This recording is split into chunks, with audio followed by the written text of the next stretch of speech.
अस्सलामु अलैकुम वरहमतुल्लाहि वबरकातुह।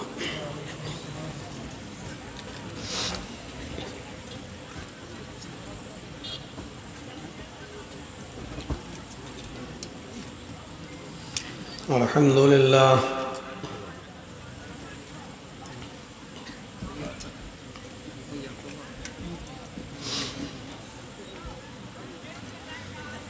अल्हम्दुलिल्लाहि नहमदुहु व नस्तईनुहु व नस्तगफिरुह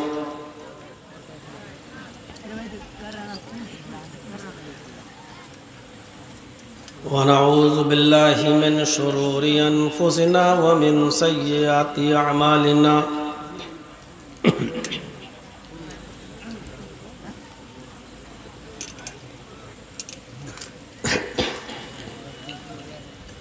मन यहदिहिल्लाहु फला मुज़िल्ल लहु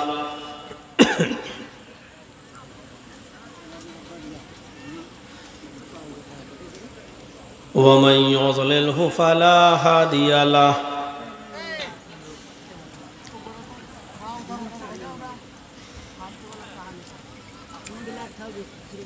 व अशहदु अल्ला इलाहा इल्लल्लाहु वहदहु ला शरीक लहु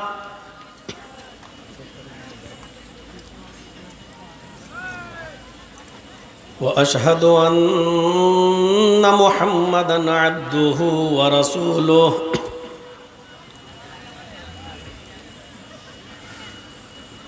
अम्मा बाद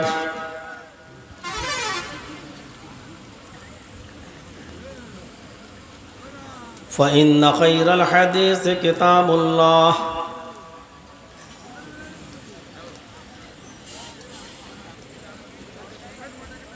व खैरल हदी हदी मुहम्मदिन सल्लल्लाहु अलैहि वसल्लम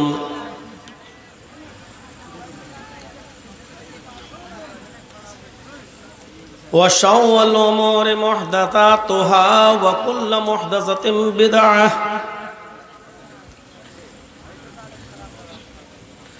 व कुल्लु बिदअतिन ज़लालह व कुल्लु ज़लालतिन फिन्नार।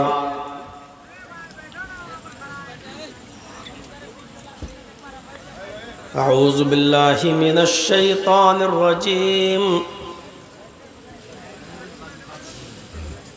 बिस्मिल्लाहिर रहमानिर रहीम।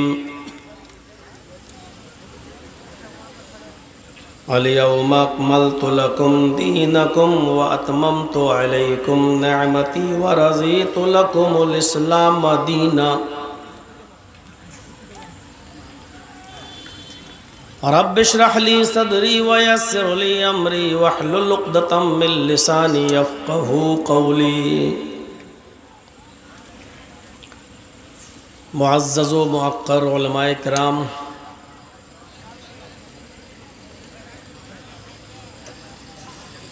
मोहब्बतपुर और उसके अतराफ़ व अकनाफ़ से क़ुर्ब व जवार से तशरीफ़ लाए हुए मुअज़्ज़ज़ सामीईन हज़रात, पर्दा नशीन इस्लामी ख़वातीन, माँ और बहनों, नौजवानों, अज़ीज़ बच्चों,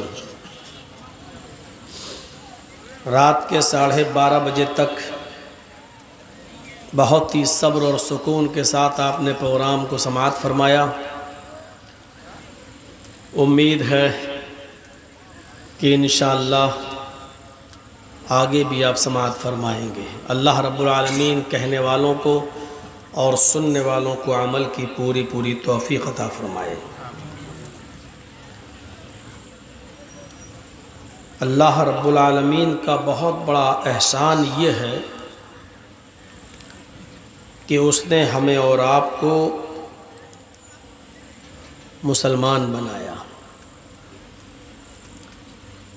और इस्लाम की दौलत से माला माल किया। वैसे तो उसके बेशुमार एहसानात हैं, हम गिनना चाहें तो गिन नहीं सकते। सबसे बड़ा एहसान यह है कि उसने हमें और आपको मुसलमान बनाया और इस्लाम की दौलत से माला माल किया। हम इस्लाम से दूर हैं, ये एक अलग मैटर है, लेकिन इस्लाम ये हकीकत में एक बड़ी नेमत है। और मैंने अक्सर जगहों पर तक़रीरों में ये बात कही है कि अल्लाह तबारक व तआला की तरफ से उतारा हुआ दीन सिर्फ इस्लाम है। आदम अलैहिस्सलातु वस्सलाम से लेकर मुहम्मदुर रसूलुल्लाह सल्लल्लाहु अलैहि वसल्लम तक जितने भी पैगंबर इस दुनिया में आए, सब यही इस्लाम लेकर आए। ये बात मैं सिर्फ हवा में नहीं कह रहा हूँ, ये बात मैं सिर्फ इसलिए नहीं बोल रहा हूँ क्योंकि मैं मुसलमान हूँ इसलिए ये हमारा फ़र्ज़ बनता है कि हम ये बोलें, नहीं। बल्कि जब हम तकाबुल करते हैं, जब हम दीगर मज़ाहिब को पढ़ते हैं, तो ये चीज़ बिल्कुल क्लियर और साफ हो जाती है कि भले ही नाम चेंज हो गए हों, लेकिन धर्म सबका एक ही रहा है। हमारी सबसे बड़ी गलती ये रही कि हम गैर मुस्लिमों को ये नहीं बता पाए अब तक कि ये इस्लाम सिर्फ मुहम्मदुर रसूलुल्लाह का दीन नहीं है।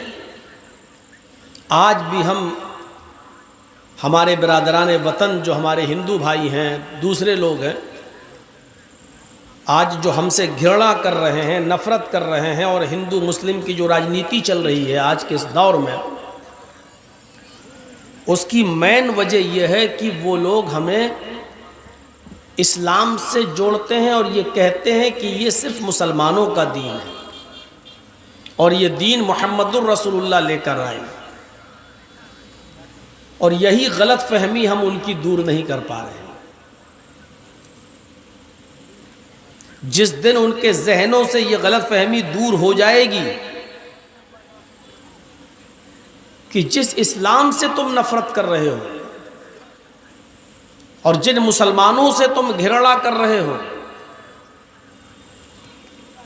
जिस दीन से तुम किनारा कशी अख्तियार कर रहे हो,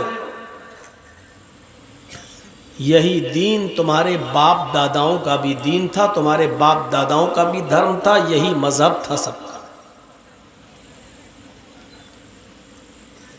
मुहम्मदुर रसूलुल्लाह सल्लल्लाहु अलैहि वसल्लम ने तो सिर्फ, लोगों ने जब उस दीन की शक्ल बिगाड़ दी जो अल्लाह ने दिया था, उसकी शक्ल को सही करने के लिए आए थे, कोई नया दीन लेकर नहीं आए थे। खुद अल्लाह रब्बुल आलमीन ने मुहम्मदुर रसूलुल्लाह सल्लल्लाहु अलैहि वसल्लम को मुखातब करके कहा, शरअ लकुम मिनद्दीनि मा वस्सा बिही नूहन वल्लज़ी अवहयना इलैक वमा वस्सैना बिही इब्राहीम व मूसा व ईसा अन अक़ीमुद्दीन।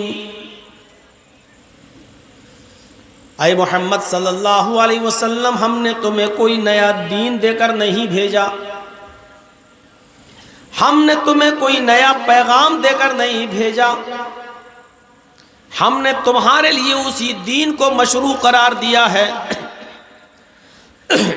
हमने तुम्हारे लिए उसी दीन को स्थापित किया है, उसी दीन को मशरू करार दिया है, उसी दीन के निफाज का हुक्म दिया है जो दीन आपसे पहले हमने नूह को देकर भेजा था। मा वस्सा बिही नूहन, जिसकी वसीयत हमने नूह को की थी। और नूह अलैहिस्सलातु वस्सलाम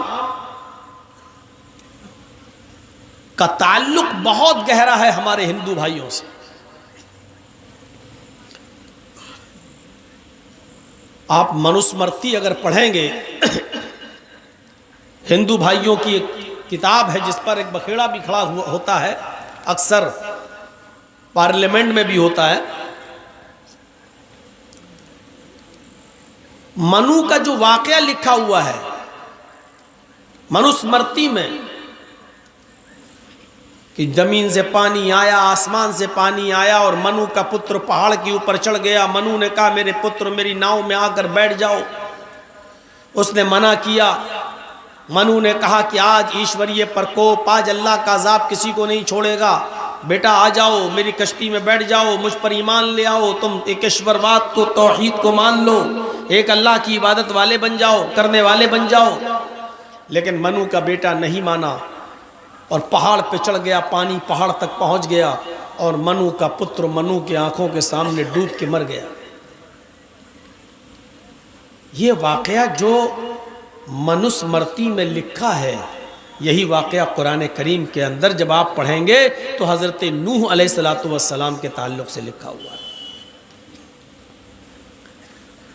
कि नूह अलैहिस्सलातु वस्सलाम ने एक लंबी मुद्दत तक अपनी कौम को तबलीग की, दावत दी, और जब कौम के लोग नहीं माने तो हजरत नूह ने बद्दुआ कर दी, या रब्बी ला तज़र अलल अर्ज़ि मिनल काफ़िरीन दय्यारा। ऐ अल्लाह, इस रुए जमीन पर किसी काफिर के घर को बाकी मत छोड़, सबको हलाक कर दे, सबको बर्बाद कर दे।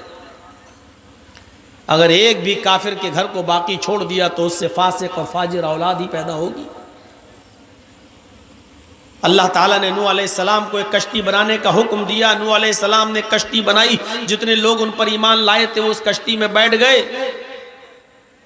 फिर जमीन से पानी आया, आसमान से भी बारिश हुई। नूह अलैहिस्सलाम का बेटा कनान भी ईमान नहीं लाया था, वो एक पहाड़ पे चढ़ गया। नूह अलैहिस्सलाम ने अपने बेटे से कहा, बेटे आज अल्लाह का अजाब किसी को नहीं छोड़ेगा, मेरी कश्ती में आ जाओ, ईमान ले आओ। लेकिन नूह अलैहिस्सलाम का बेटा नहीं माना, वो अपने कुफ्र पर अड़ा रहा और बिल आखिर पानी पहाड़ तक पहुंच गया और नूह अलैहिस्सलाम का बेटा उसी पानी में डूबकर मर गया। सबसे पहले नूह अलैहिस्सलाम के इंतकाल के बाद वद, स्वा, यगूस, यगूक, नस्र, जो कौम नूह के अंदर बहुत बड़े बुजुर्ग माने जाते थे, बड़े सालिहीन नेक लोग माने जाते थे, सबसे पहले इनकी कौम नूह के इंतकाल के बाद इनकी मूर्तियां बनाई गईं और कौम नूह ने इनकी पूजा करना, इनकी इबादत करना, इनसे मांगना, इनसे मिन्नतें करना और समानतें करना शुरू कर दिया। मूर्ति पूजा की स्थापना वहाँ से हुई और अब तक चली आ रही है। हमारे हिंदू भाई अपने आप को मनु से जोड़ते हैं, यानी प्राचीन धर्म है। तो अल्लाह रब्बुल आलमीन ने क्या कहा, यही दीन मैंने नूह को देकर भेजा था। हम बता नहीं पाए अपने गैर मुस्लिम भाइयों को कि ये तो मनु का धर्म है। मनु भी इसी दीन को, इसी धर्म को लेकर आए थे। कृष्ण जी और रामचंद्र जी भी इसी मजहब को लेकर आए थे। अल्लाह रब्बुल आलमीन ने आगे कहा कि सिर्फ नूह ही नहीं, शरअ लकुम मिनद्दीनि मा वस्सा बिही नूहन वल्लज़ी औहैना इलैक वमा वस्सैना बिही इब्राहीम व मूसा व ईसा नक़ीबुद्दीन। हमने ये दीन देकर नूह अलैहिस्सलातु वस्सलाम को भी भेजा था और नूह के बाद जितने भी पैगंबर इस दुनिया में आए, हमने इब्राहीम को भी यही दीन देकर भेजा था, मूसा को भी यही दीन देकर भेजा था, ईसा को भी यही दीन देकर भेजा।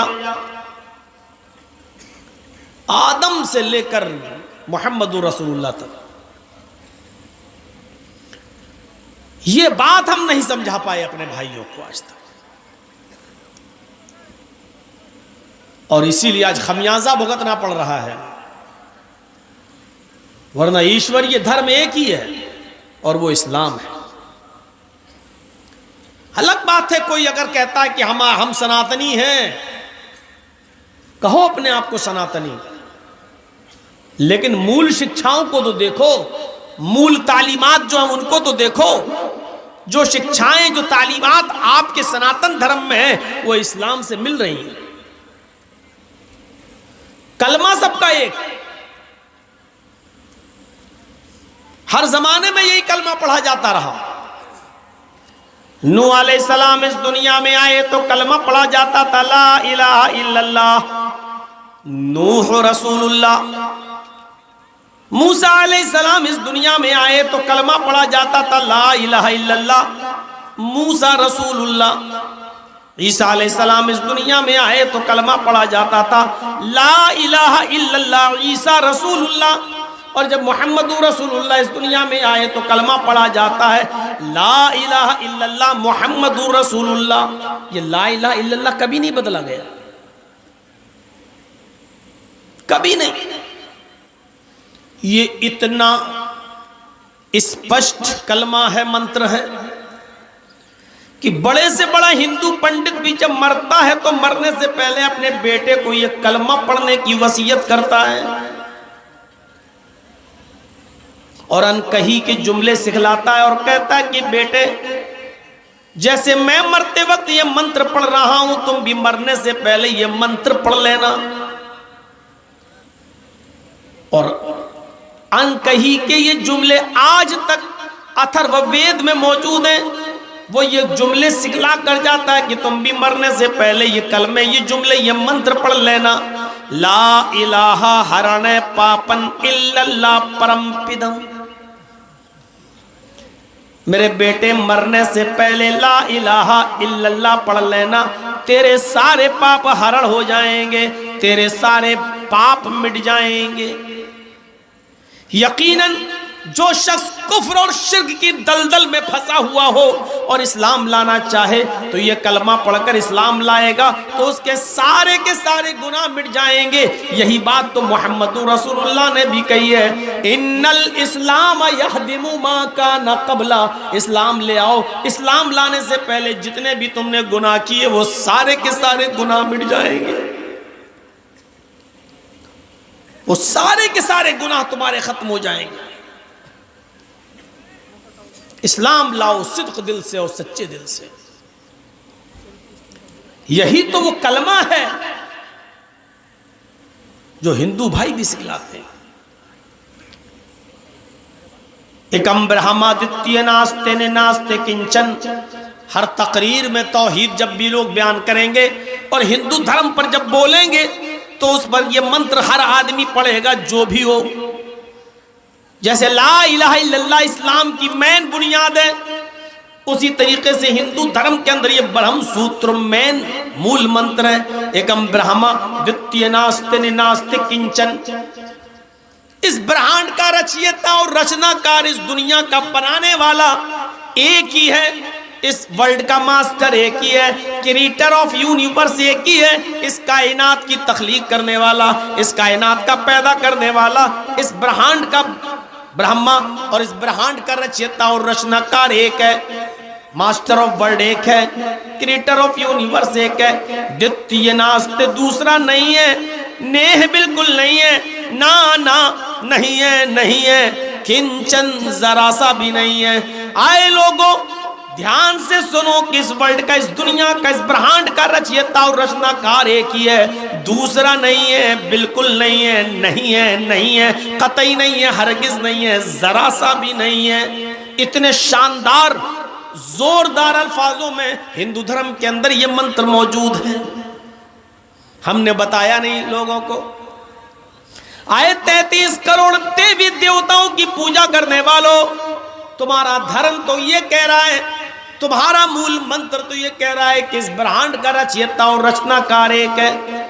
हमने बताया नहीं, ये हमारी गलती है, हम मुसलमानों की गलती है कि हमने ये बताया नहीं और तुम गलती से ये समझ बैठे हो कि हम मोहम्मदुर रसूलुल्लाह के दीन को फॉलो कर रहे हैं। अरे मोहम्मदुर रसूलुल्लाह को तुम आखिरी नबी मानते हैं, वरना ये दीन तो आदम से लेकर मुहम्मदुर रसूलुल्लाह तक जितने भी नबी आए सबका यही दीन था। यही दीन नूह का था, यही दीन मनु का था, यही दीन इब्राहिम का था, यही दीन मूसा का था, यही दीन ईसा का था, यही दीन रामचंद्र जी लेकर आए। और यही धर्म की शिक्षा हमें कृष्ण जी ने भी दी है, कृष्ण जी ने भी दी है। हम नाकाम रहे तुम्हें समझाने में। 25 सालें तो तकरीबन हमें हो गई बताते बताते, लेकिन आज तक हम नाकाम रहे। अपने हिंदू भाइयों को नहीं बता पाए कि ये दीन तुम्हारा भी है, ये धर्म तुम्हारा भी।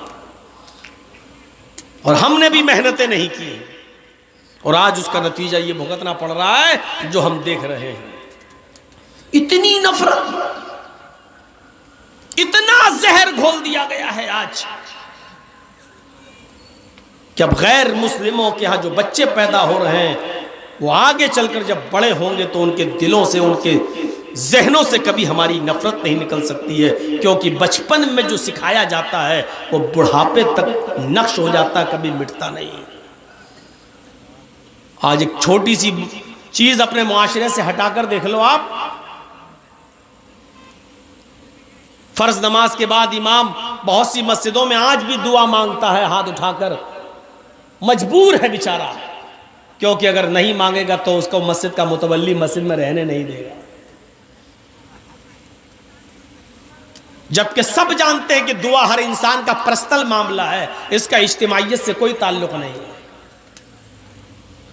भाई हमें बुखार है, तुमको टीबी है, किसी को कैंसर है,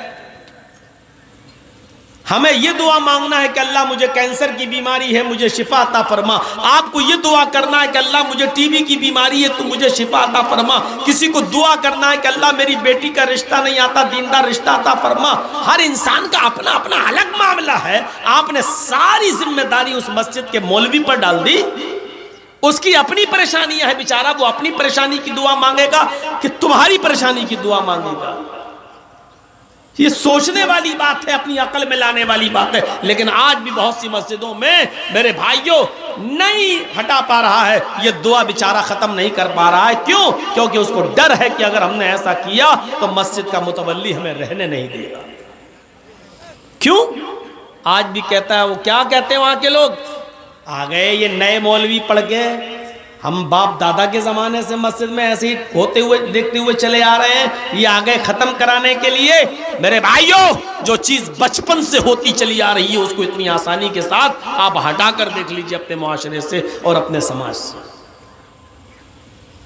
जिन बच्चों के जहनों में मुसलमानों की नफरत भर दी गई है, कल जब ये बड़े होंगे तो आज के हमारे गैर मुस्लिम भाइयों से ज़्यादा खतरनाक होंगे ये लोग, क्योंकि इनके दिमागों में जो भरा जा रहा है वो फ्यूचर के लिए और मुस्तकबिल के लिए अच्छा नहीं है।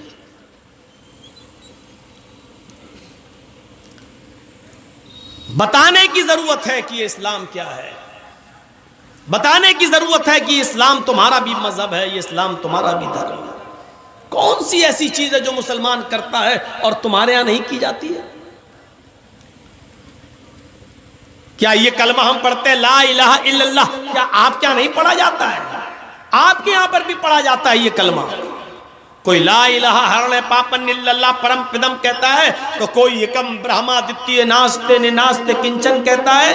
इसके बाद दूसरा जुज जो इस कलमे का है वह अशहदु अन्न मुहम्मदन अब्दुहु व रसूलुहु, या वह अशहदु अन्न मुहम्मदन रसूलुल्लाह, या ला इलाहा इल्लल्लाह मुहम्मदुर रसूलुल्लाह, मुहम्मद अल्लाह के रसूल हैं। तो क्या जिस रसूल को हम अपना पैगंबर मानते हैं, क्या वो तुम्हारी किताबों में उसका नाम नहीं आया? क्या उसका जिक्र मौजूद नहीं है? लड़ाई की वजह क्या है ये हम समझ नहीं पा रहे हैं। मोहम्मद नाम हम लेते हैं तो ये तुम्हारी किताबों में, मोहम्मद तुम्हारी किताबों में, अहमद तुम्हारी किताबों में, नराशंस तुम्हारी किताबों में, कल्कि अवतार तुम्हारी किताबों में। फिर नफरत किस बात की? मोहम्मद नाम कहां आया? श्रीमद् भागवत महान पुराण में आया। स्कंद 12 अध्याय 2 मंत्र नंबर 18। बिल्कुल ऐसे ही मोहम्मद आया है। अज्ञान हेतु किरत मोह मदांधिकारम नाशम विधायम हि तदोदयते विवेका। तुम्हारे पंडितों ने तर्जुमा किया है, डॉक्टर एम एस श्रीवास्तव, हमारे नहीं है, आपके पंडित हैं। संस्कृत में पीएचडी किए हैं, डॉक्टर हैं, बड़े पंडित हैं, और तर्जुमा कर रहे हैं कि मोहम्मद आएंगे तो अंधेरा नाश कर देंगे। मोहम्मदांधिकारम नाशम, मोहम्मद के आने के बाद अंधेरा मिट जाएगा, अंधेरे का नाश हो जाएगा, अंधेरा खत्म हो जाएगा। आप हमें नफरत कर रहे हैं हमसे। ये मोहम्मद नाम आया है आपके वेदों में, मोहम्मद भी आया है। तस्मिन्नंतरे मलेक्ष आचार और समन्विता महामत इति खयाता, महामत इति खयाता शिष्य शाखा समन्विता। महामत इति खयाता, महामत की विश्व ख्याति होगी, पूरे विश्व में मशहूर होंगे। इति खयात, महामद उनका नाम होगा, पूरे विश्व में विख्यात होंगे, इनको पूरी विश्व पूरी दुनिया जानेगी। ये लीजिए, मोहम्मद आपकी किताबों में आया, मोहम्मद भी बता दिया, मोहम्मद भी बता दिया, अहमद भी तुम्हारी किताबों में आया। वेदाहमिद पुरुष महानिमादित्य वरुण तपस प्रस्ताद। अहमद शख्स दुनिया में आएगा, इंसान होगा। अहमिद पितुष्परी मेधामृतस्य जग्रब, सबसे पहले अपना वतन अपना शहर छोड़ेगा और दूसरे शहर में जाएगा, यानी मक्का से मदीने की तरफ जाने का इशारा है। जब वहां के बाशिंदे उसको रहने पर मजबूर कर देंगे, जब उसको मक्का यानी शहर छोड़ने पर मजबूर कर देंगे, तो सबसे पहले वो अपने शहर को छोड़ने की कुर्बानी देगा। अहमद पितुष्परी मेधामृतस्य जग्रब, अहमद ने सबसे पहले अपना वतन अपना घर छोड़ने की कुर्बानी दी और ईश्वर से कहा, अहम सूर्यवाजनी, है प्रभु, है ईश्वर, है अल्लाह, मुझे सूर्य के समान बना दे, मुझे सूरज की तरह बना दे। जैसे सूरज सारी दुनिया को रोशनी देता है, उसी तरीके से मेरा इल्म, मेरी ज्योति, मेरी रोशनी सारी दुनिया को रोशनी देने लगे, यानी मुझे सारी दुनिया का रसूल और सारी दुनिया का पैगंबर बना दे। ये अहमद नाम आपकी किताबों में आया। नराशंस आपकी किताबों में आया। नर के माना आदमी, इंसान, और आशंस मानी जिसकी बहुत तारीफ की गई हो, जिसकी बहुत प्रशंसा की गई हो, यानी मोहम्मद जिसकी बहुत तारीफ की गई हो। ये नराशंस का शब्द आपकी किताबों में आया। इदम जनाउपश्रुतो नराशंस इस्तश्विष्यते, नराशंस आएंगे जिसकी बहुत प्रशंसा की जाएगी, यानी मोहम्मद आएंगे। इस तशविष्यते, उनका इतना नाम लिया जाएगा कि पूरे विश्व में उनसे ज्यादा किसी का नाम नहीं लिया जाएगा। पूरे विश्व में मोहम्मदुर रसूलुल्लाह का इतना नाम लिया जाता कि इतना तो मूसा का नहीं, इतना तो ईसा का नहीं, इतना तो नूह का भी नाम नहीं लिया जाता। और पूरे विश्व में पूरी दुनिया में इतना नाम तो न रामचंद्र जी का लिया जाता, न कृष्ण जी का लिया जाता है, जितना नाम मोहम्मदुर रसूलुल्लाह सल्लल्लाहु अलैहि वसल्लम का लिया जाता है। मस्जिद की बुलंदियों पर खड़े होकर देख लीजिए, जब भी नाम लिया जाता है तो अशहदु अल्ला इलाहा इल्लल्लाह के बाद अशहदु अन्ना मुहम्मदर रसूलुल्लाह।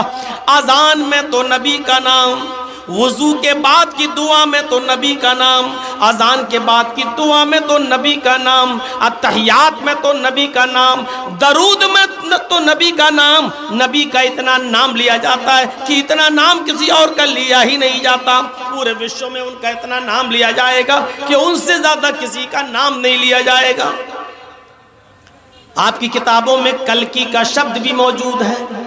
कल्कि, कल्कि का मतलब कालंक को, स्याही को धोने वाला, पाप ताप को मिटाने वाला। कल्कि का अर्थ होता कलंकित को धोने वाला, काल यानी स्याही को धोने वाला, गुनाहों को मिटाने वाला।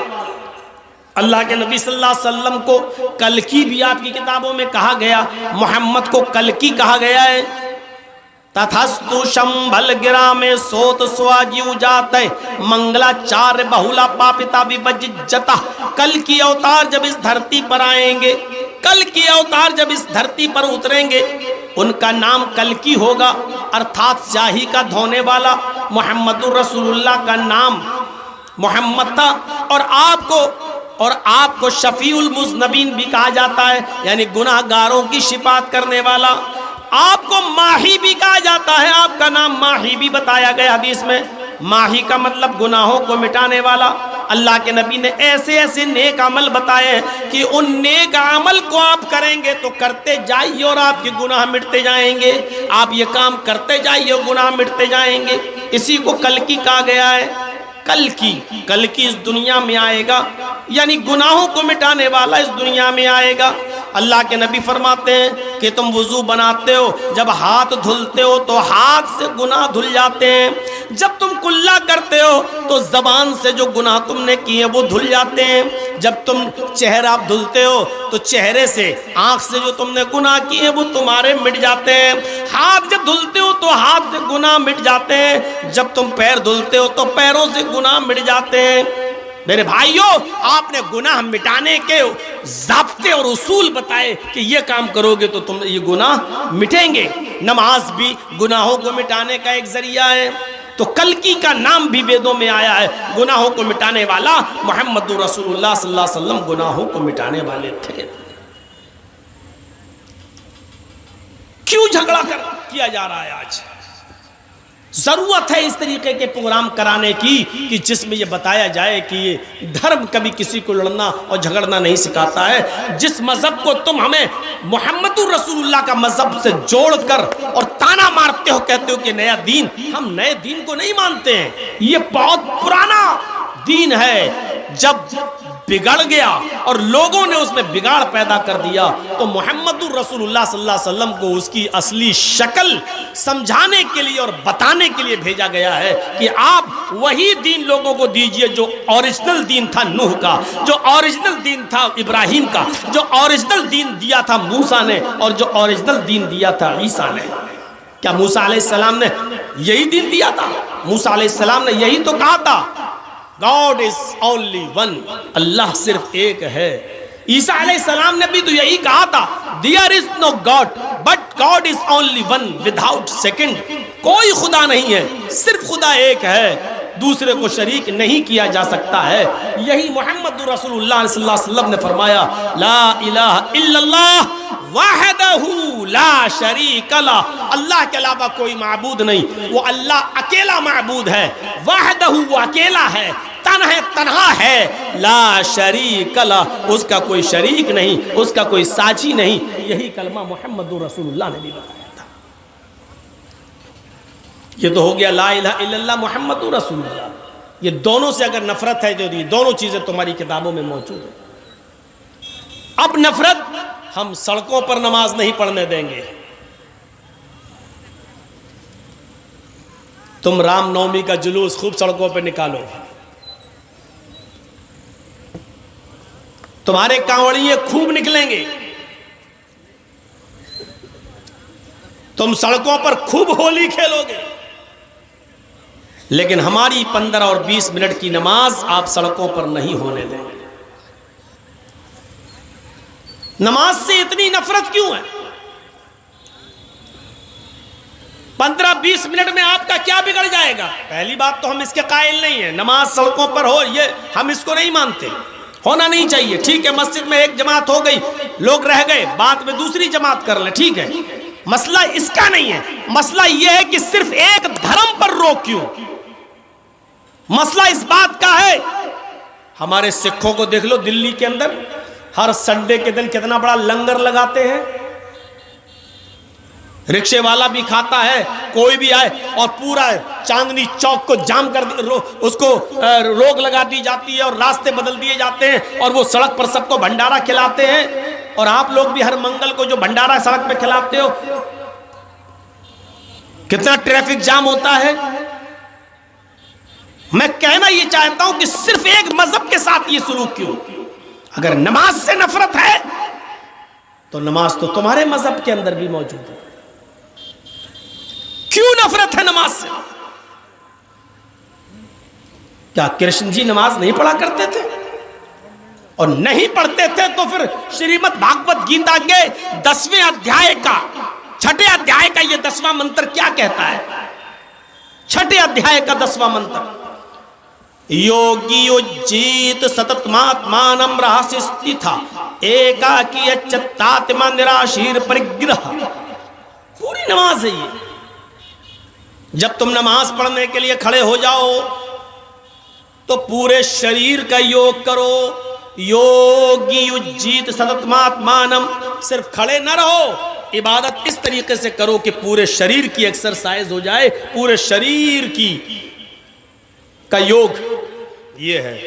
अल्लाहु अकबर, खड़े हैं आप, अल्लाहु अकबर, रुकू में गए, कमर इतनी सीधी कर लीजिए बिल्कुल कि पानी का भरा हुआ प्याला या बर्तन आपकी पीठ पर रखा जाए तो गिरे नहीं। तो आज हमारी नमाजों का तो अल्लाह ही रहम करे, रुकू भी सही से हो नहीं पाता कि उड़ के फौरन सजदे में घुस जाते हैं। जबकि रुकू ऐसा हो कि पीठ बिल्कुल ऐसी हो जाए कि अगर पानी का भरा हुआ बर्तन रखा जाए तो गिरे नहीं। जब आप इस तरीके से रुकू करेंगे, उंगलियां खुली होंगी, घुटने को टाइट तरीके से पकड़ेंगे, तो ये आपकी पैरों की नसों का खिंचान होगा और आपकी ये नसें रगें जाम नहीं होंगी, आपका ब्लड सर्कुलेशन बढ़ेगा, दिमाग तक पहुंचेगा और आपको पैरों में जो रगें खिंचती हैं इसकी बीमारी आपकी खत्म होगी। लेकिन आपको थोड़ा लंबा रुकू करना पड़ेगा, 3 बार नहीं, सुभान रब्बिल अज़ीम, सुभान रब्बिल अज़ीम, सुभान रब्बिल, नहीं, आपको बहुत इत्मीनान से पढ़ना पड़ेगा ऐसे रुकू करके। सुब्हानकल्लाहुम्मा रब्बना व बिहम्दिका अल्लाहुम्मा इग़फिरली, सुब्हानकल्लाहुम्मा रब्बना व बिहम्दिका अल्लाहुम्मा इग़फिरली, सुब्हानकल्लाहुम्मा रब्बना व बिहम्दिका अल्लाहुम्मा इग़फिरली। कम से कम ये 3 बार पढ़ेंगे, इतनी देर में आपके रगों की का खिंचाव ठीक होगा और ब्लड सर्कुलेशन अच्छा होगा।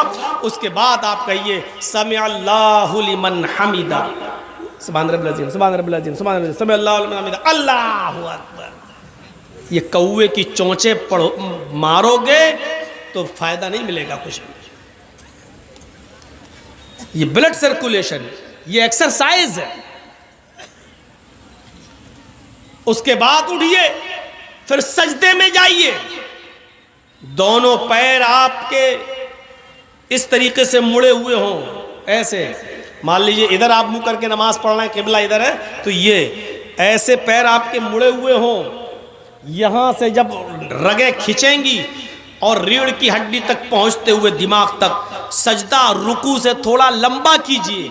अगर आपने 3 मरतबा पढ़ा है सुब्हानकल्लाहुम्मा रब्बना व बिहम्दिका अल्लाहुम्मा इग़फिरली रुकू में, तो 5 मरतबा कम से कम पढ़िए सजदे में। सुब्हानकल्लाहुम्मा रब्बना व बिहम्दिका अल्लाहुम्मा इग़फिरली, सुब्हानकल्लाहुम्मा रब्बना व बिहम्दिका अल्लाहुम्मा इग़फिरली। रुकू की बनिस्बत सजदा थोड़ा लंबा, क्यों?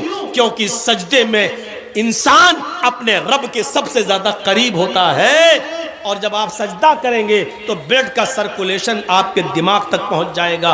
अमेरिका का डॉक्टर मोरिस लिखता है अपनी किताब के अंदर, जो आदमी 5 वक्त की नमाज पढ़ता हो और सजदा लंबा करता हो, ऐसे आदमी को ब्रेन हेमरेज की बीमारी नहीं होती है, क्योंकि ब्लड उसके दिमाग तक पहुंच जाता है।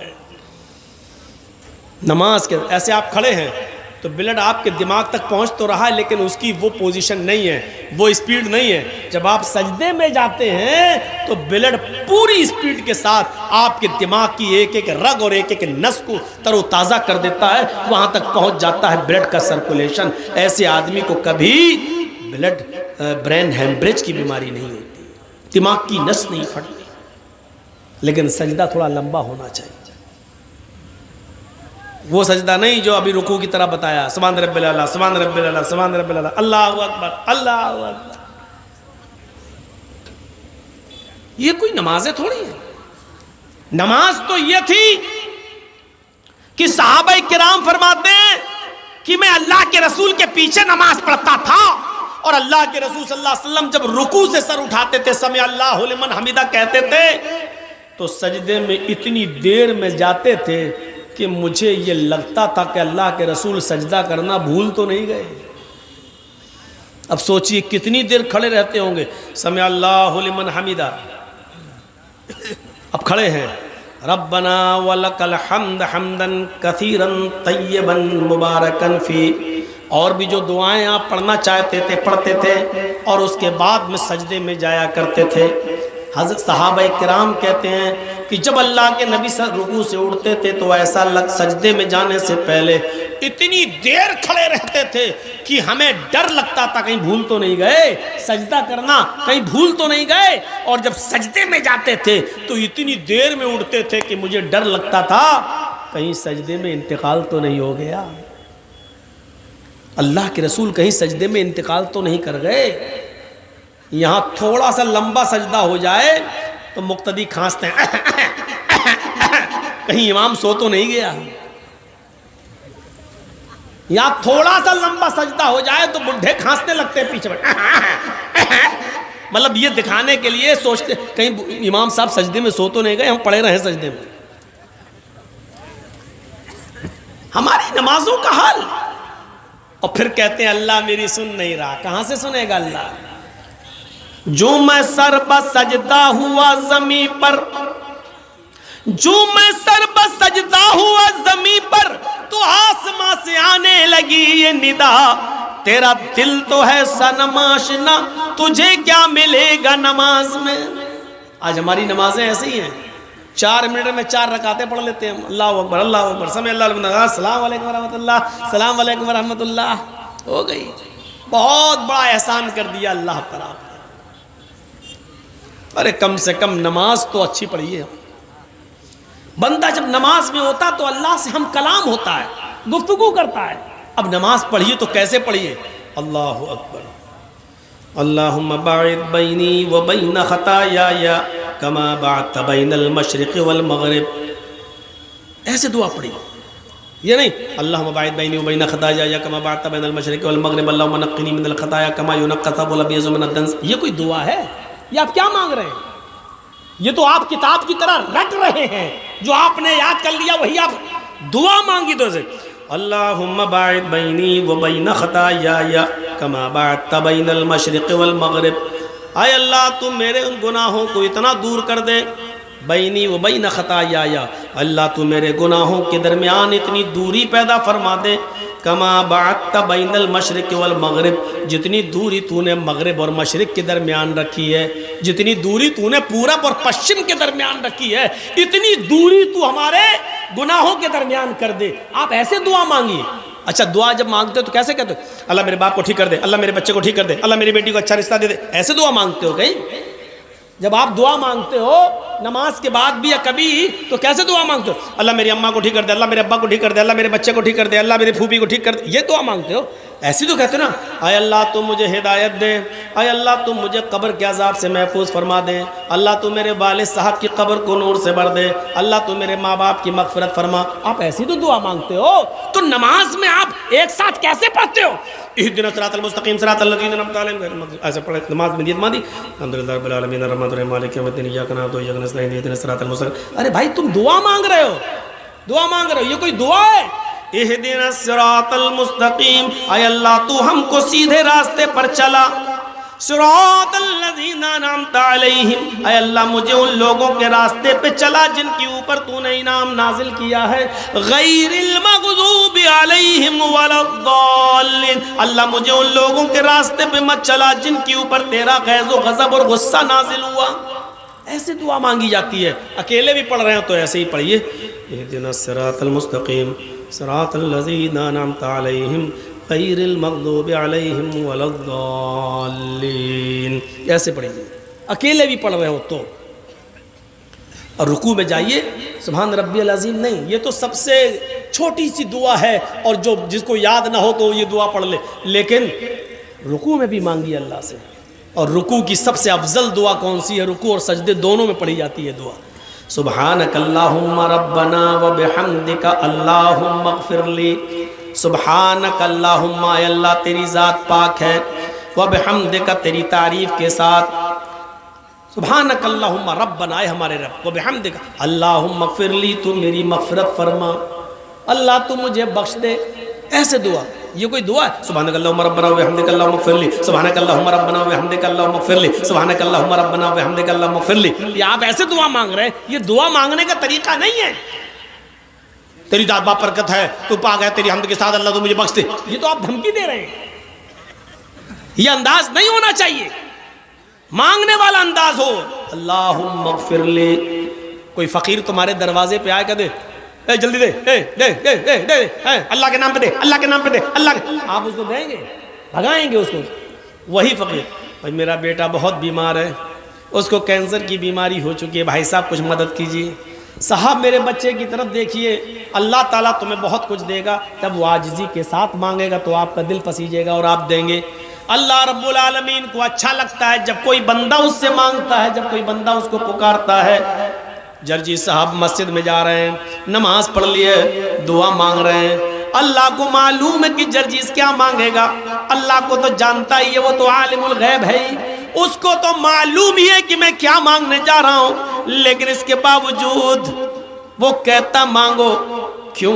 जब मेरा बंदा मुझसे मांगता है तो मुझे अच्छा लगता है, गोया कि वो अपने आप को मेरा गुलाम और मुझे अपना मालिक मान रहा है। यकीनन वो अपने आप को फ़कीर और मुझे अपना मालिक, मुझे अपना दाता मान रहा है। तो मेरे भाइयों, बच्चा जब रोता है तो माँ की पिस्तान जोश भरती है, और बच्चा जब तक खेलता रहता है तो माँ भी दूध नहीं पिलाती है। जब बच्चा रोता है तो माँ उठाती है और उसको सीने से लगा कर दूध पिलाती है। जबकि माँ को मालूम है 8 घंटे हो गए बच्चा खेल रहा है, अब भूखा होगा, लेकिन माँ फिर भी दूध नहीं पिलाती जब तक बच्चा रोता नहीं है, माँ पिस्तान से नहीं लगाती। अल्लाह कहता है मुझे तो मालूम ही है कि तू क्या मांगेगा, लेकिन आए मेरे बंदे, तू मांगता है तो मुझे अच्छा लगता है, तू मुझसे मांग, मुझसे मांग। मेरे भाइयों गौर करो, अल्लाह को तो मालूम ही है क्या मांगने जा रहे हो तुम, लेकिन फिर भी कहता मांगो। और अगर कोई आदमी मांगना छोड़ दे, मांगना छोड़ दे, अल्लाह को पुकारना छोड़ दे, तो अल्लाह कहता है यस्तब्दिल कौमन गैरा कौमिन। अगर तुमने अल्लाह से मांगना छोड़ दिया, अल्लाह को पुकारना छोड़ दिया, अल्लाह को बुलाना छोड़ दिया, अल्लाह से तुमने अपनी हाजतें और ज़रूरतें मांगना छोड़ दी, तो अल्लाह तुम्हें बर्बाद कर देगा, अल्लाह तुम्हें इस दुनिया से मिटा देगा, और फिर तुम्हारी जगह ऐसी कौम को लाएगा, ऐसे लोगों को पैदा करेगा जो दुनिया में आएंगे और फिर वो अपने रब से तौबा करेंगे, इस्तिग़फ़ार करेंगे, अपने रब को पुकारेंगे, अपने रब से मांगेंगे। अल्लाह को अच्छा लगता है कि मांगा जाए। मुसलमानों, जब तुम अत्तहियात में बैठ जाओ तो बड़े इत्मीनान से बैठा करो। अत्तहियात में जब बैठो तो बड़े इत्मीनान से बैठा करो, और अत्तहियात में एक एक जुमला बड़े आराम से पढ़ा करो। अत्तहियातु लिल्लाहि व सलावातु व तय्यिबात, ऐसे नहीं, अत्तहियातु लिल्लाहि व सलावातु व तय्यिबात, अस्सलामु अलैका अय्युहन नबी व रहमतुल्लाहि व बरकातुहू, अस्सलामु अलैना व अला इबादिल्लाहि सालिहीन, अल्लाहुम्मा सल्लि अला मुहम्मद, अल्लाहुम्मा बारिक अला मुहम्मद, ऐसे नहीं। यही तो दुआ है, यही तो अब तुम दुआ मांगोगे। अत्तहियातु लिल्लाहि व सलावातु व तय्यिबात पूरी पढ़ लीजिए। अल्लाहुम्मा सल्लि अला मुहम्मद, अल्लाहुम्मा बारिक अला मुहम्मद, इत्मीनान से पढ़िए। अब दुआ मांग रहे हो तुम अपने ताल्लुक से अल्लाह से। अल्लाहुम्मा इन्नी ज़लमतु नफ्सी ज़ुल्मन कसीरा वला यग़फ़िरुज़्ज़ुनूबा इल्ला अंत फ़ग़फ़िरली मग़फ़िरतम मिन इंदिका वरहमनी इन्नका अंतल गफ़ूरुर रहीम। बड़े इत्मीनान से मांगो।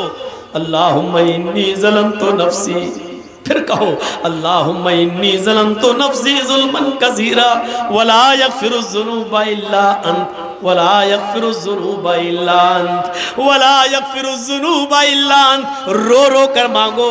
अल्लाह रब्बुल आलमीन से को तुम पुकार रहे हो, ये दुआ ही तो है। आय अल्लाह, मैंने अपने नफ्स के ऊपर बहुत जुल्म किया है। हमारे यहाँ दुआ का अंदाज लगता ही नहीं है। अल्लाहुम्मा इन्नी ज़लमतु नफ्सी ज़ुल्मन कसीरा वला यग़फ़िरुज़्ज़ुनूबा इल्ला अंत। ये ऐसा लग ही नहीं रहा कि आप अल्लाह से मांग रहे हो यार, अल्लाह से मांग रहे हो। अल्लाहुम्मा इन्नी ज़लमतु नफ्सी ज़ुल्मन कसीरा। अब लग रहा अल्लाह से मांग रहे हो, अय अल्लाह मैंने अपनी जान पर, अपने नफ्स पर बहुत ज़्यादा जुल्म किया है। वला यग़फ़िरुज़्ज़ुनूबा इल्ला अंत, मेरे इन गुनाहों को तेरे अलावा कोई माफ़ नहीं कर सकता, तेरे अलावा कोई बख्श नहीं सकता। फ़ग़फ़िरली, खींच कर पढ़िए, फ़ग़फ़िरली वरहमनी इन्नका अंतल गफूरुर रहीम। हैं? ऐसे दुआ मांगिए, आय अल्लाह मुझे बख्श दे, आय अल्लाह मेरे ऊपर रहम फरमा। वला यग़फ़िरुज़्ज़ुनूबा इल्ला अंत फ़ग़फ़िरली मग़फ़िरतम मिन इंदिक, आय अल्लाह मुझे अपने पास से बख्श दे, अपने रहमो करम से बख्श दे। आय अल्लाह मेरी इबादतें इस लायक नहीं जो मुझे बख्शवा सकें, मेरी नमाजें और मेरे रोजे इस लायक नहीं जो मुझे बख्शवा सकें। इन्नका अंतल गफूरुर रहीम, तू बहुत ज़्यादा बख्शने वाला और बहुत ज़्यादा रहम करने वाला है। तू नहीं बख्शेगा तो कौन बख्शेगा, तू नहीं बख्शेगा तो हम कहाँ जाएंगे मग़फ़िरत और रहमत का सवाल करने के लिए।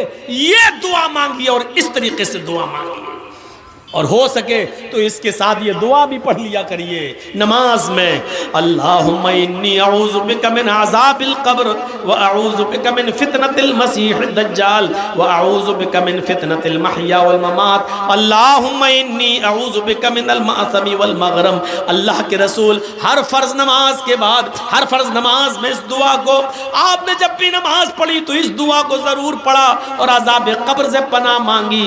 अल्लाहुम्मा इन्नी अऊज़ु बिका मिन अज़ाबिल क़ब्र, आय अल्लाह मैं तुझसे पनाह चाहता हूँ कब्र के अज़ाब से, आय अल्लाह मैं तेरी पनाह चाहता हूँ कब्र के अज़ाब से, क्योंकि हर इंसान का मस्कन वही है।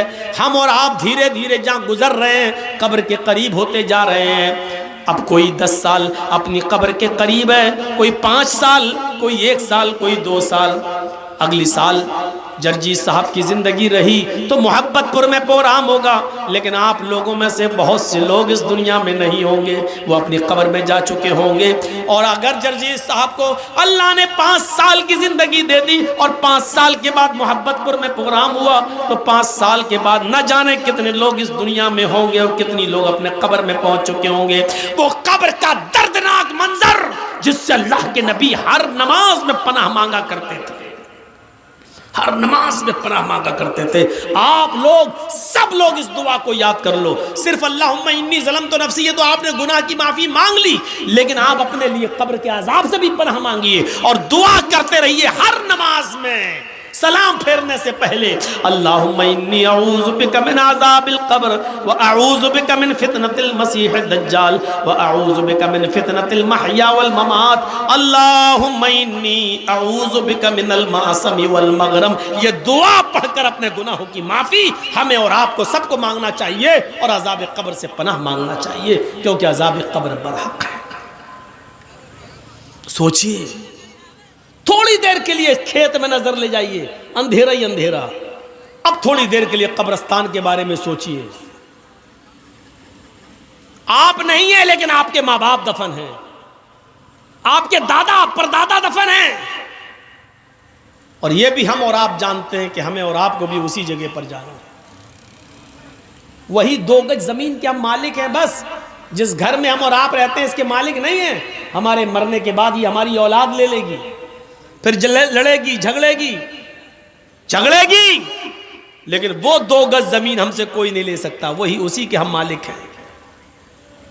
मरने के बाद भी आप उसी जगह पे जाएंगे। सोचिए, जिसके आप मालिक हैं उससे हम बेखबर हैं, जिसके हम मालिक हैं उससे हम दूर हैं। तसव्वुर करें आप, जब कब्रिस्तान जाया करें या आपका गुजर कब्रिस्तान पर हुआ करे तो उन कब्रों की तरफ एक बार जरूर देख लिया करो और अपनी मौत को याद कर लिया करो, और मौका लगे तो उस कब्रिस्तान में पैर रखकर अंदर दाखिल हो जाया करो और कम से कम ये दुआ कर लिया करो, अस्सलामु अलैकुम अहलद दयारी मिनल मुमिनीन वल मुस्लिमीन व इन्ना इंशाअल्लाहु बिकुम ललाहिकून, नसअलुल्लाह लना व लकुमुल आफिया। ये कब्रस्तान में जाकर इतनी दुआ भी कर लिया करो। तुम्हारा इतना दुआ करने से कब्रस्तान के मुर्दों पर, कब्रस्तान के मदफून लोगों पर अल्लाह की सलामती और रहमतें नाजिल होती हैं, क्योंकि इस वक्त कब्र के अंदर जो लोग हैं वो तुम्हारी और हमारी दुआओं के बड़े मोहताज हैं, बड़े मोहताज हैं।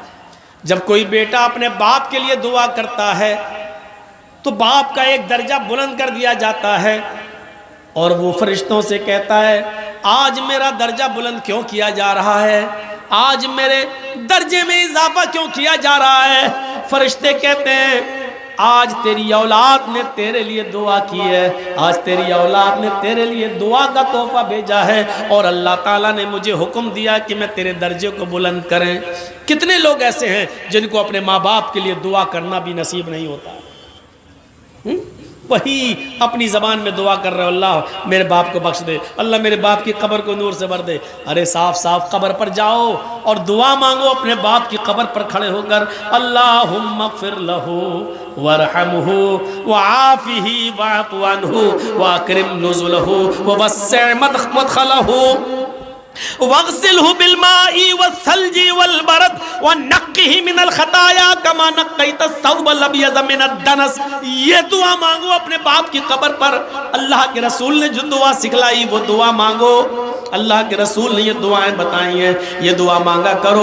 आय अल्लाह मेरे बाप की मग़फ़िरत फरमा दे, वरहमहू अल्लाह मेरे बाप पर रहम फरमा, वआफ़िही वअफ़ु अन्हु आय अल्लाह तू उनसे दरगुजर फरमा, वअकरिम नुज़ुलहू और इनकी बेहतरीन मेहमान नवाजी कर, ववस्सिअ मुदख़लहू और इनकी कब्र को कुशादा फरमा दे, वग़सिलहू बिलमाई वस्सल्जी वलबरद आय अल्लाह मेरे बाप के गुनाहों को धुल दे पानी से, वस्सल्जी वलबरद बर्फ से और ओलों से, हैं वनक़्क़िही मिनल ख़ताया और मेरे माँ बाप के गुनाहों को आय अल्लाह साफ कर दे, वनक़्क़िही मिनल ख़ताया इनके गुनाहों को मिटा दे, कमा नक़्क़ैत अस्सौबल अब्यज़ मिनद दनस जैसे कपड़े का मैलो कुचैल साफ हो जाता है साबुन लगाने से या धोबी की भट्टी में डालने से, जैसे कपड़े का मैलो कुचैल साफ हो जाता है, ऐसे ही मेरे माँ बाप के गुनाहों को मिटा दे। ये दुआ मांगा करो अपने माँ बाप की कब्र पर जाकर। तो इस तरीके से दुआ मांगी जाती है। तो नमाज से नफरत करते हो, नमाज आपकी किताबों में सजदा, साष्टांग, कौन सी ऐसी चीज है कि जिसकी बुनियाद पर आप हमसे नफरत करना चाहते हैं? यह इस्लाम सारी कायनात के लोगों का दीन है। अल्लाह का शुक्र अदा करो कि यह दीन हमें मिला है। और मुसलमानों साफ तौर पे कह दूं, बुरा मत मानिएगा, आज मौलाना जर्जीस जैसे लोगों को आपके पास आना पड़ता है समझाने के लिए। 20-25 सालें हो गई, आज तक हम आप मौलाना लोग आपको समझा रहे हैं, जबकि आप खुद दूसरों के लिए पैदा हुए थे। हम आपको समझाएंगे, मुसलमानों आप तो खुद गैर मुस्लिमों के लिए पैदा किए गए हो। कुंतुम खैरा उम्मतिन उखरिजत लिन्नास तामुरूना बिल मारूफ व तनहौना अनिल मुनकर। अल्लाह के नबी सल्लल्लाहु अलैहि वसल्लम ने फरमाया, मोमिनो तुम एक बेहतरीन जमात हो। कुंतुम खैरा उम्मतिन उखरिजत लिन्नास, मुसलमानों तुम एक बेहतरीन जमात हो इसलिए कि तुम्हें दूसरे लोगों के लिए पैदा किया गया है, तुम्हें दूसरों के लिए बनाया गया है, तुम्हें दूसरों के लिए भेजा गया है। हम दूसरों के लिए आए, हम हिंदू भाइयों के लिए, यहूदियों के लिए, ईसाइयों के लिए, मजूसियों के लिए आए हैं। उम्मते मुस्लिमा का एक एक फर्द दूसरों के लिए पैदा हुआ है। जो कौम दूसरों के लिए पैदा हुई थी आज वही मोहताज हो गई है, आज उसी को समझाना पड़ रहा है, आज उसी के पीछे पड़ना पड़ रहा है, आज उसी को नमाज और रोजे की तरफ बुलाना पड़ रहा है। इससे ज्यादा मेरे भाइयों आज हमारे रोने के दिन और क्या हो सकते हैं और अफसोस के दिन और क्या हो सकते हैं। इस्लाम जिसकी खूबियों को देखकर लोग इस्लाम की तरफ दौड़ते थे आज दूर हो रहे हैं।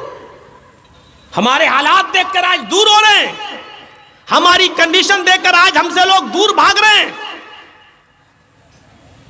कल तक जब बजती हुई बैंड और बाजे के साथ बारात आया करती थी, और हमारी मस्जिदों में नमाज हुआ करती थी तो गैर मुस्लिम भाई दूर से अपनी बारात के बाजे गाजे बंद कर दिया करते थे और कहते थे कि मुसलमान लोग मस्जिद में नमाज पढ़ रहे हैं, अगर हम बैंड बाजे के साथ बजती हुई बारात ले जाएंगे तो इन मुसलमानों को तकलीफ होगी। कल तक वो बैंड और बाजे बंद कर दिया करते थे और मस्जिद से गुजर जाया करते थे और काफ़ी दूर जाने के बाद वो बैंड बाजे बजाया करते थे। लेकिन आज तुम्हारी मस्जिदों का हाल ये हो चुका है कि तुम्हारी नमाजें हो रही होती हैं और मस्जिद के बाहर हु हल्लड़ होता है, कोई फर्क नहीं। क्यों? क्योंकि आजान के वक्त तुम्हारे मोबाइल बंद नहीं होते हैं। आजान के वक्त तुम्हारी और हमारी बीवियां और बेटियां अपने घरों में टीवी चलाती हुई आज ड्रामे और नाटक देख रही हैं। जब हमने अल्लाह की आवाज की कोई कदर नहीं की तो अल्लाह रब्बुल आलमीन ने हमें भी आज गैर मुस्लिमों की नजर में गिरा दिया है, उनके दिलों से हमारा रोब और दबदबा निकाल दिया है और आज हम इस नौयत पर पहुंच चुके हैं। अल्लाह रब्बुल आलमीन ने हमारा रोब और दबदबा उनके अंदर से निकाल दिया है। क्यों नहीं निकालेगा? दुनिया की मोहब्बत हमारे दिलों में इस तरीके से रच गई और बस गई। इतने बुरे हालात, इतनी बुरी कंडीशन, लेकिन हमें आज भी अपनी पड़ी हुई है। आपको मालूम है कि आप किस दरवाजे पर बैठे हैं? हमें और आपको इसकी का इल्म नहीं है। इस वक्त हम कहां खड़े हैं आपको पता नहीं है। क्या प्लानिंग और क्या मंसूबे हो रहे हैं आप इससे वाकिफ नहीं हैं। मेरे भाइयों, बहुत कुछ है दिल के अंदर कि उगल दूं और बोल दूं, लेकिन आप लोग जब चैनल वालों को बंद नहीं करा सके इसलिए मैं बोलना मुनासिब नहीं समझता। क्योंकि इन लोगों ने जितना मिसयूज किया है मौलवियों की तकरीरों का, देख लीजिए मौलाना अब्दुल गफ्फार साहब के बारे में अब इंडिया टीवी चलाना शुरू कर दिया, जो कल तक मेरे बारे में चलाता था, सिर्फ इन्हीं लोगों की बदमाशी की वजह से। लेकिन हर जलसे में बार बार मना किया गया, लेकिन फिर भी आप नहीं रोक रहे हैं। इसलिए मौलवी भी अब अपने दिल की बात कह नहीं पाता है, क्योंकि वो भी किसी माँ का बेटा है, वो भी किसी बाप की औलाद है, नहीं चाहता है कि उसके ऊपर कोई उल्टे सीधे केस दर्ज हो। आप कहां खड़े हैं आपको मालूम है? क्या क्या मंसूबे हो रहे हैं, आप तो बैठे हुए हैं। जब दुनिया की मोहब्बत हमारे दिलों में रच गई और बस गई, क्या कहा था अल्लाह के रसूल सल्लल्लाहु अलैहि वसल्लम ने? और गौर करो,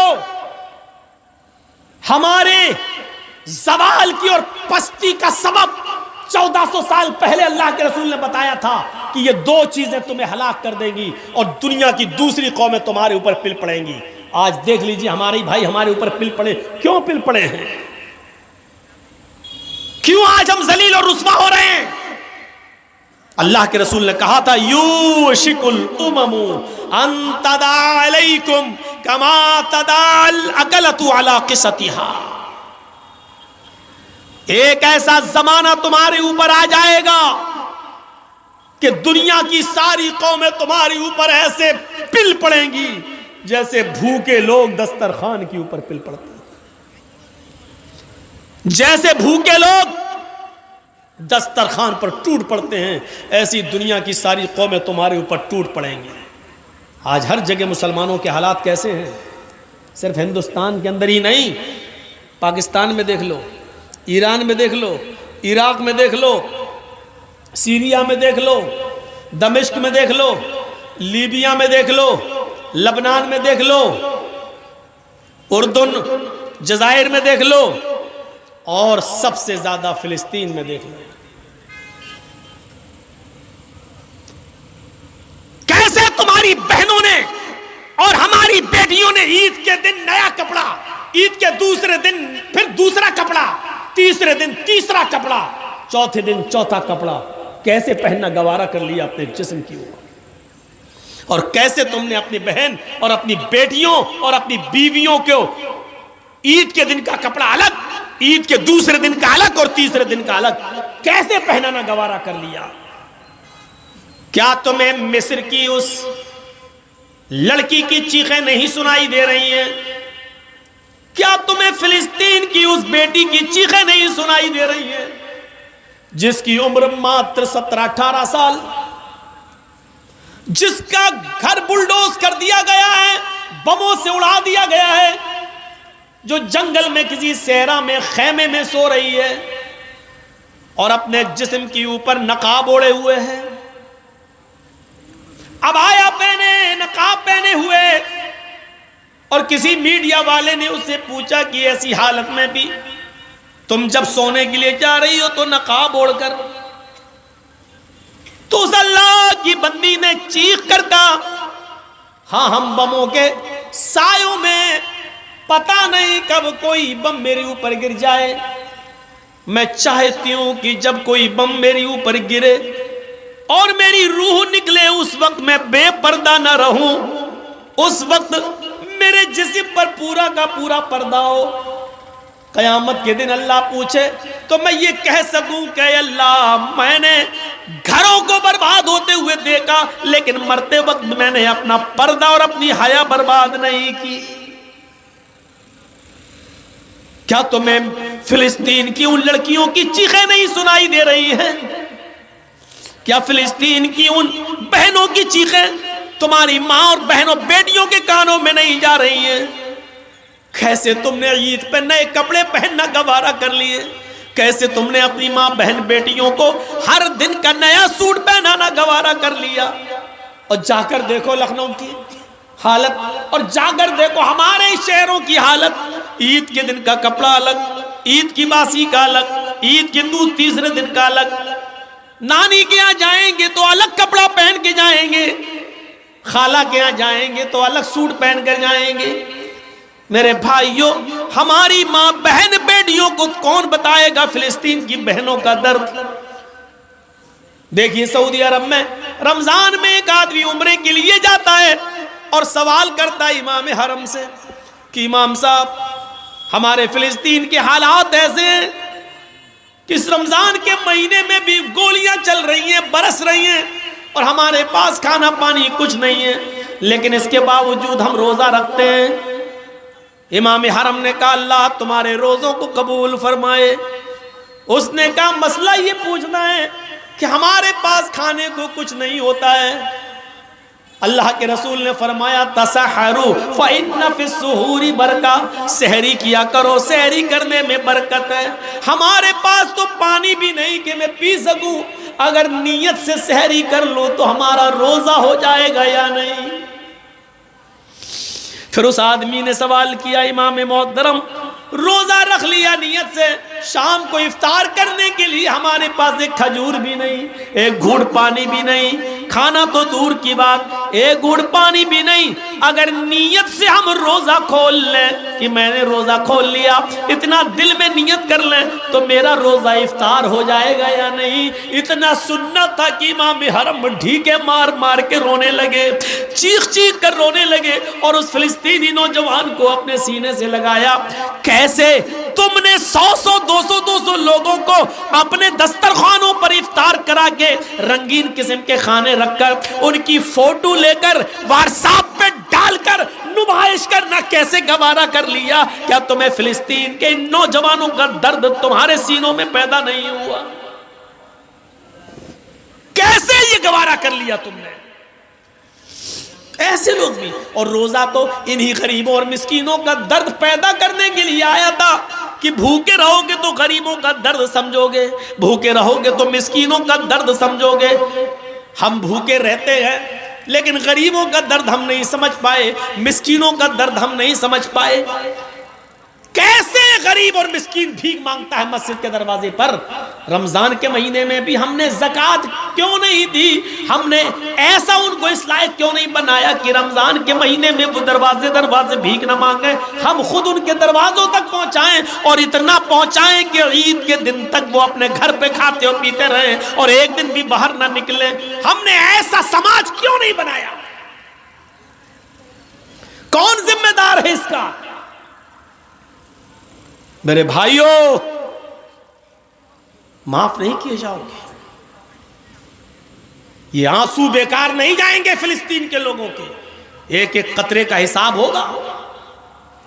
इतनी बुज़दिल कौम है, वो लड़ रहे हैं और इन हालात में भी रोजा रख रहे हैं। इन हालात में भी उन्होंने रोजा रखा। तुम ईद के कपड़े ढूंढते हो, उनके पास अपने बच्चों को दफन करने के लिए कफन पहनाना भी नसीब नहीं हो रहा। तुम्हारी बेटियों और बहनों और बीवियों को नए कपड़े चाहिए। वो दर्दनाक चेहरा नहीं आ रहा सामने कि एक बाप के पास अपने बेटे को कफनाने के लिए कपड़ा नहीं था, उसने अपनी लुंगी उतारी और घुटने तक, यहां तक का चड्ढा आता है नेकर, वो यहां तक पहने हुए था। उसने अपनी लुंगी उठाई और खोली और उसी लुंगी में उसने अपने बेटे को लपेटा और एक गड्ढे के अंदर दफन कर दिया, आंखों में आंसू बहाते हुए। क्या रमजान का महीना इसीलिए आया था कि हम गरीबों की हमदर्दी अपने दिल में पैदा ना कर सकें? मैं जानता हूं कि फिलिस्तीन के लोगों के बारे में बोलना भी हमारे हुक्मरानों की नजर में जुर्म होगा, लेकिन रहे जुर्म, इतना तपकर हम थोड़ी रहेंगे, इतना कंप्रोमाइज थोड़ी किया जाएगा। तुम्हारे बंगाल में 2 आदमी मरते हैं तो उत्तर प्रदेश के चीफ मिनिस्टर के पेट में दर्द होता है। उत्तर प्रदेश के चीफ मिनिस्टर के पेट में दर्द होता है। और हजारों लोगों की जो लिंचिंग कर दी गई, पेड़ पे बांधकर मारा गया, खंजर भोंके गए, डंडे बरसाए गए, हाथ पैर बांधकर उनको लिंच करके मार दिया गया, उसके बारे में एक आवाज नहीं। और ये धर्म का ठेकेदार है। मेरे भाइयों, इनको धर्म के ठेकेदार कहोगे, इनको धर्म के पुजारी कहोगे? ये लाशों के सौदागर, इन्होंने धर्म का लिबादा ओढ़ा हुआ है, धर्म का चोला पहना हुआ है। मेरे भाइयों, अंदर से ये गुंडे हैं, गुंडे। वरना धर्म ये कब सिखाता है? धर्म ये कब सिखाता है? और धर्म तो ये सिखाता है, सीखो, मन कतल नफ्सन फकअन्नमा मन कतल नफ्सन बिगैर नफ्सिन औ फसादिन फकअन्नमा कतल अन्नास जमिया। धर्म तो ये सिखाता है कि जिसने किसी एक मनुष्य को कत्ल कर दिया, जिसने किसी एक इंसान को कत्ल कर दिया, एक इंसान कोई भी हो, हिंदू हो या मुसलमान, सिख हो या ईसाई, पारसी हो, मजूसी हो, बुद्धिस्ट हो, जैनी हो, कोई भी हो, अगर किसी ने एक मनुष्य को, एक इंसान को कत्ल कर दिया बगैर उसकी गलती के और बगैर किसी खता के, ऐसे ही उसने मार दिया उस बेचारे को, तो कुरान कहता है फकअन्नमा कतलन नास जमिया, वो एक इंसान का कातिल नहीं है, फकअन्नमा कतलन नास जमिया, वो सारी दुनिया की इंसानियत का कातिल है, वो सारी दुनिया के इंसान का कातिल है। एक इंसान के कत्ल को सारी दुनिया के इंसानों का कत्ल कहा है। ये एहतराम इंसानियत है इस्लाम के अंदर, ये इस्लाम सिखलाता है, इस्लाम हमें ये दर्स देता है। चाहे वो हिंदू हो या मुसलमान, सिख हो या ईसाई, किसी को बगैर गलती के नहीं मार सकते हो। अगर आपने किसी एक को मार दिया तो एक को नहीं बल्कि पूरी दुनिया की इंसानियत का मर्डर किया है। इंसानियत सीखना हो तो आओ, इंसानियत का एक वाक़या मैं तुम्हें बताऊं कि ऐसी इंसानियत दुनिया की किसी मजहब के अंदर नहीं मिलेगी। नबी अकरम जनाब मोहम्मद रसूलुल्लाह सल्लल्लाहु अलैहि वसल्लम के जमाने में एक औरत आती है, जंगलों में बकरियां चरा रही थी और वहीं पर किसी बकरियां चराने वाले चरवाहे के साथ उसका मुआशका हो जाता है। आंखें लड़ती हैं और किसी पहाड़ी के किनारे जाकर जंगल ही में उस चरवाहे में बकरियां चराने वाले और बकरियां चराने वाली इस औरत, दोनों में मुआशिका हो जाता है और पहाड़ी के किनारे जाकर इन दोनों से जिना हो जाता है। वो औरत उसको अच्छी तरह नहीं जानती थी कौन है, बस जंगल में आंखें लड़ी और दोनों के जज्बात भड़के और दोनों ने पहाड़ी के किनारे वादी में एक खाई के अंदर जिना कर लिया।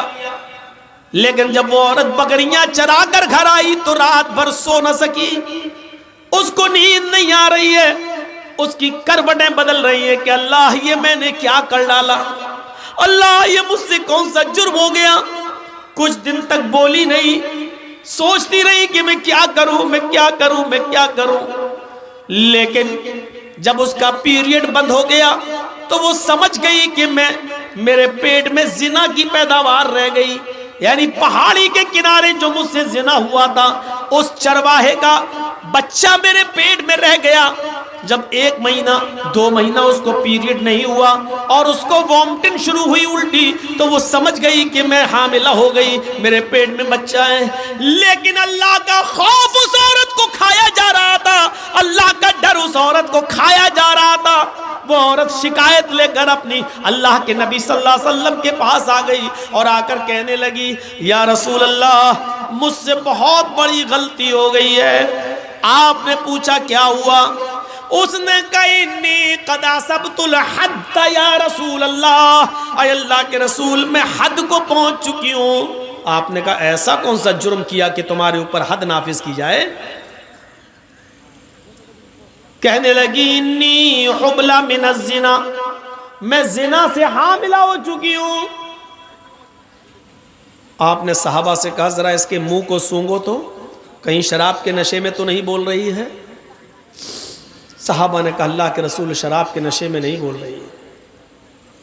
फिर आपने उससे वजाहत पूछी, क्या रियल में जिना हुआ है, हकीकत में जिना हुआ है? तुम जिना जानती हो किसको कहते हैं?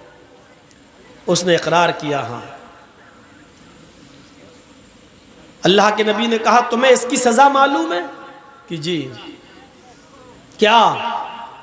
कहा मैं शादीशुदा हूं, मेरा शौहर कई महीने से नहीं था, इसलिए जवानी के जज्बात में बहकर मुझसे यह गलती हो गई। मुझे मालूम है कि शादीशुदा औरत की सजा जिना की उस औरत को पत्थरों से मार मार के हलाक करना है। अच्छा, जब तुम्हें मालूम ही है तो फिर सजा के लिए तैयार हो जाओ। उसने कहा अल्लाह के रसूल मैं तैयार हूं। फरमाया ठीक है, ऐ सहाबियो जाओ, इसको जंगल में ले जाओ, सीने के बराबर जमीन में गाड़ो, औरत है, और पत्थरों से इसको सर पर इतने मारो, पत्थरों को इतना इसके सर पर मारो कि ये औरत की जान चली जाए, निकल जाए, रूह कब्ज़ से उनसुरी से परवास कर जाए। सहाबा लेके जाने लगे और जब जाने लगे उसका हाथ पकड़ा, खींचा, चल। जैसी वो थोड़ी दूर गई सहाबा ने कहा जल्दी चल। उसने कहा आए नबी के साथियों में जल्दी नहीं चल सकती, मेरे पेट में हमल है, मेरे पेट में बच्चा है। ओ यही जिना की पैदावार है? कहने लगी जी। सहाबे कराम अल्लाह के नबी के पास दोबारा उस औरत को लेकर आए। कहा अल्लाह के नबी इस औरत की दास्तान तो सुनो, इसने पूरी बात नहीं बताई। का क्या?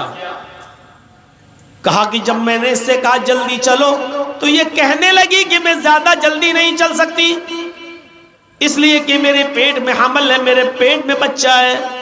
अल्लाह के नबी ने उससे पूछा क्या ये सही बात है? कहने लगी हाँ अरे अल्लाह के रसूल मेरे पेट में बच्चा है, जिना की पैदावार है, उसी आदमी ने जिसने जिना किया है उसी का हमल मेरे पेट में रह गया। आपने कहा तो फिर गलती तेरी है, तुझे सजा मिलनी चाहिए, तेरे पेट में जो बच्चा पल रहा है उसको क्यों मारा जाए? उसकी क्या गलती है बेचारे की? इंसानियत देख रहे हैं आप?